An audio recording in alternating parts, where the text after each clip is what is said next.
प्रत्येक कामाच्या प्रारंभी गणपतीची पूजा केली जाते. आपल्या इथं आले आहे गणपती महाराज. गणपती हा विघ्नहर्ता आहे आणि गणपतीची पूजा करण्याचा अर्थ आहे जितेंद्रिय होणे. गणपती म्हणतात मी रिकामा बसणार नाही, 24 तास ही कथा सांगावी लागेल. तेव्हा व्यास म्हणतात माझी एक नम्र सूचना आहे, मी जे काही सांगेल ते योग्य की अयोग्य याचा विचार करून मगच लिहावे. 100 श्लोक झाल्याच्या नंतर श्री व्यासजी एक असा स्फुट प्रश्न विचारतात की गणपतीला ते सोडवण्यासाठी थोडा वेळ लागत होता आणि तितक्या वेळामध्ये श्री व्यासजी आपली इतर कामे करत असत. विघ्ने येऊ नयेत म्हणून व्यास सर्वप्रथम श्री गणेशाय नमः म्हणून गणपती महाराज जे आहे त्यांना नमन करतात. त्यानंतर सरस्वतीला नमन करतात. सरस्वतीच्या कृपेने आपल्याला समज येते. नंतर सद्गुरूला वंदन केलं आहे. त्यानंतर भागवताची प्रधान देवता जी आहे श्रीकृष्ण त्याला वंदन करतात. श्रीकृष्णाय वयं नमः.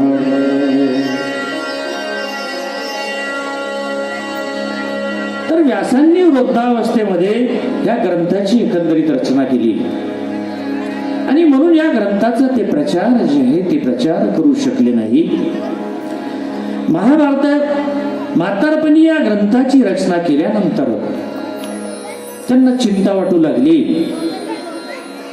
की हे शास्त्र मी आता कोणाला द्यावं. हे भागवत शास्त्र मी मानवाच्या जीवनाच्या कल्याणासाठी लिहिलं आहे आणि ती शास्त्र लिहून मी लेखणी जी आहे ती लेखणी खाली ठेवली आहे. आजपर्यंत मी पुष्कळच असं लिहिलं आहे, पुष्कळ बोललो, पण आता मात्र मी माझा संबंध जो आहे तो संबंध कुणाशी भगवंताशी जोडेल. माझा जीव जो प्रभूपासून अलग झालेला जो जीव आहे त्या जीवाला मी प्रभूच्या श्रीकृष्णाच्या सन्मुख व्हावा आणि म्हणून मी हे भागवत शास्त्र जे आहे ते भागवत शास्त्र लिहिलं आहे. भागवत शास्त्र जे आहे ते प्रेमाचं शास्त्र आहे आणि या प्रेमशास्त्राचा प्रचार जो आहे तोच करू शकतो की जो अतिशय विरक्त आहे. मग असा कोण मिळेल? संसाराचं सुख भोगल्याच्या नंतर अनेकांना मात्र वैराग्य जे आहे ते वैराग्य प्राप्त होते नाही का. काही काही लोक म्हणतात महाराज आम्ही आता सर्व सोडलं, ते मुखाचा नाव किंवा थोबाडाचा खलबत्ता झाला, मुखात एक दात राहिला नाही आणि हा आता म्हणतो का मी आता सर्व सोडलं. काय उपयोग आहे? संसाराचं संपूर्ण सुख भोगल्याच्या नंतर जर वैराग्य प्राप्त होत असेल तर असलं जे वैराग्य आहे ते कुछ कामाचं हे वैराग्य आहे. संसार सुख भोगल्याच्या नंतर अनेकांना वैराग्य जे आहे ते वैराग्य येऊ शकते, परंतु जन्मापासून जो विरक्त आहे असं कोण मिळेल आणि कुण्या योग्य पुत्राला मी हे ज्ञान द्यावं की जो जगाचं कल्याण करू शकेल. भगवान शंकर जे आहे ते वैराग्याचं स्वरूप आहे. शंकराने माझ्यावर कृपा करावी, माझ्या पोटी पुत्र रूपाने जन्म घेऊन अवतारावा आणि तेव्हाच हे कार्य जे आहे ते सिद्ध होईल. आता शंकराला या संसारामध्ये जन्म घेणं आवडेल का? कारण संसार म्हणजे हे कोळशाची खदान आहे ना, आणि या कोळशाच्या खदानीमध्ये जर आलं तर हातपाय काळे झाल्याशिवाय राहील का? हातपाय काळे होईल.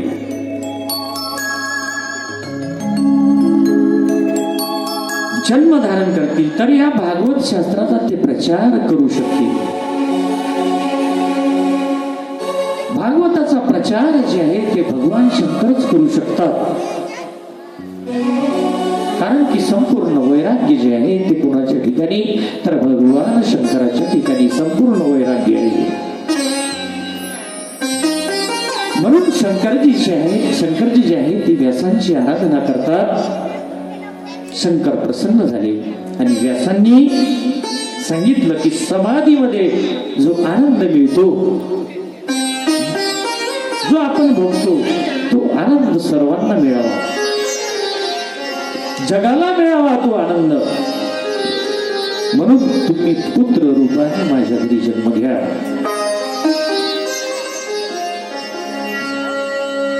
समाधीमध्ये मी जो आनंद भोगतो तो जर जगाला मी दिला नाही तर मी स्वार्थी ठरेल असं भगवंताला वाटतं. समाधीच्या आनंदाचं दान मी जगाला दिलं पाहिजे असा विचार करून श्री शंकरजी जे आहे ते शंकरी अवतार घेण्यास मात्र तयार झाले. जन्म झाल्याबरोबर शुकाचार्य जे आहे ते वनात जाण्यासाठी निघाले. अरणी देवी माता प्रार्थना करतात. पुत्र जो आहे तो कसा आहे, निर्विकार आणि ब्रह्मरूप असा पुत्र आहे. तो माझ्यापासून दूर जाऊ नये. पण व्यासजी तिला समजावतात की जे आपल्याला प्रिय आहे ते आपण भगवंताला अर्पण केलं पाहिजे.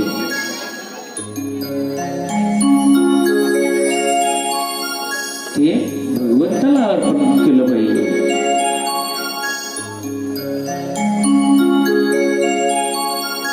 जे आपल्याला अत्यंत आवडते ते देवाला अर्पण करावं. तसं तर तो जो भी करता है वो सब प्रभु को अर्पण करता चल इसी से तो जीवन मुक्ती का आनंद पा सकेगा. जे आपल्याला प्रिय आहे ते देवाला दिलं पाहिजे. पण आपण जे प्रिय आहे ते देवाला देत नाही. सुंदर वर्णन आहे. नारळ जरी आपण देवाला नाही का, नारळ देवाला म्हणतो आणि आता नाही म्हणा, आता तू काळ राहिला नाही. पण पहिले गेले म्हणजे आम्ही नारळ फुलाचं मंदिरामध्ये डोल का नाही खिशामध्ये गुच्ची देवाले आणि रस्त्यात जर कुठं मागवतात आधी मागतात. लहान लहान छोटे छोटे मुलं रस्त्यानंतर शिरणी मागितली, मागा आहे म्हणजे शिरणी आणि हा डोल घेऊन घराकडं. असा भाव कसा आहे, जे आपल्याला प्रिय आहे ते एकंदरीत भगवंताला अर्पण केलं पाहिजे. व्यास फार विवल होतात.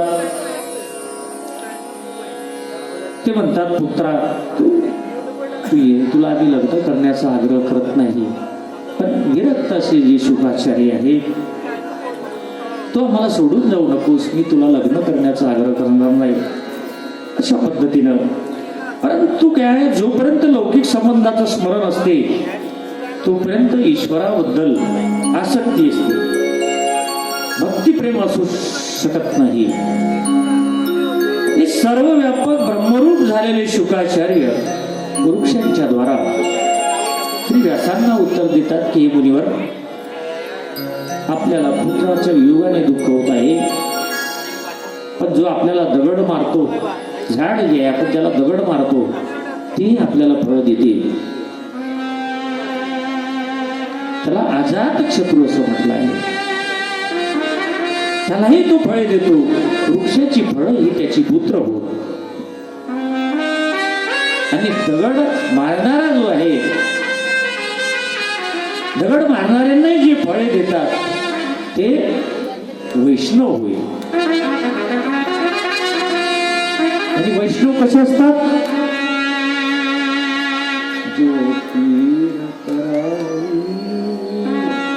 वैष्णव जन तो तेरे कहिए पेड़ पराई जाने रे. वैष्णव जन तो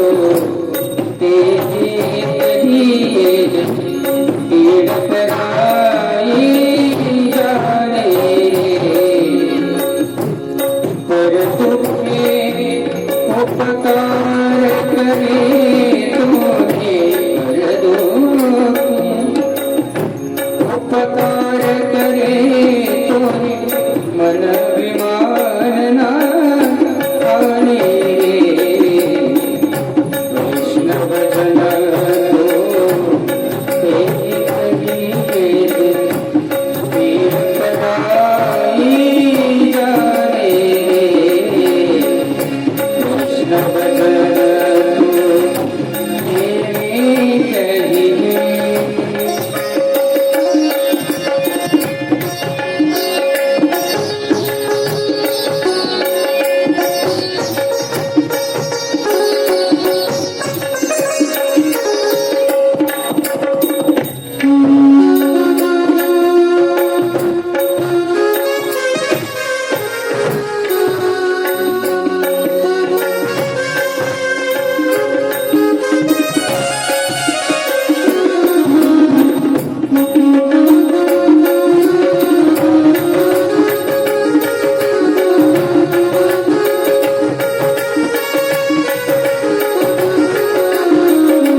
दुसरीची पीडा पीर पराई जानेरी वैष्णव म्हणतात. तर अशा प्रकारे व्यास पत्नीला समजवतात, जर तुला शुकाचार्य जे आहे प्रिय असतील, अतिशय प्रिय असतील, तर त्याला अंतर्यामी प्रभूला अर्पण कर, प्रभूला अर्पण कर. कारण जे आत्म्याला अत्यंत प्रिय असते ते आम्ही देवाला दिलं तर आम्हीही मात्र प्रभूला प्रिय वाटू. सूत ऋषींनी श्री शुकाचार्यांना वंदन करून भागवताची जी कथा आहे त्या कथेला प्रारंभ केला आहे. तर आपण उद्या त्याला या कथेला प्रारंभ करणार आहोत. तत्पूर्वी आजच्या कार्यक्रमाची वेळ जी आहे ती या ठिकाणी संपलेली आहे, कारण पुढेही भूभूत करणे आहे. लगेच हरिपाठ आहे आणि हरिपाठाच्या नंतर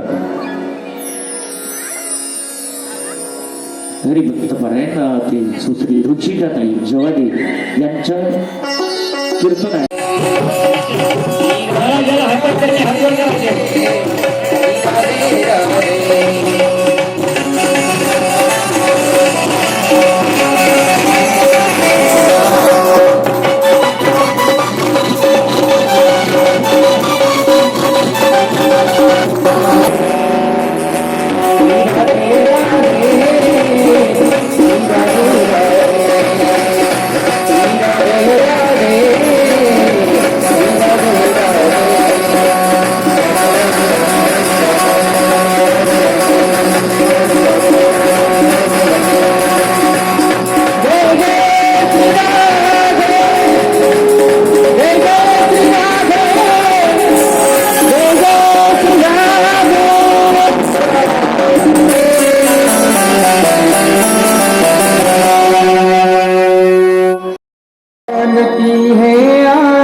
पापियों को पाप से है आरती भागवत भगवान की आरती पापियों को पाप से है आरती ये हमारा ग्रंथ में मुक्ति पंथ में पंचम वेद लिखा है नवजोत जगाने वाला है हरिनाम यही हर ज्ञान यही जग के मंगल की आरती पापियों को पाप से है आरती भागवत भगवान की है आरती पापियों को पाप से है आरती ये शांत गीत पावन पुनीत पापों को मिटाने वाला है हरि दर्श कराने वाला है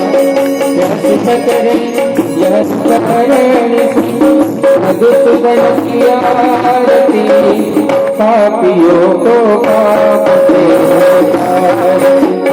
भागवत भगवान की है आरती पापियों को पाप से आरती ये बोल भगवान सन्मार्ग बजाने वाला विघ्न को बढ़ाने वाला है विघ्न को बनाने वाला है विघ्न को बनाने वाला है श्री राम यही घनश्याम यही प्रभु की महिमा की आरती पापियों को पाप से आरती भागवत भगवान की है आरती पापियों को पाप से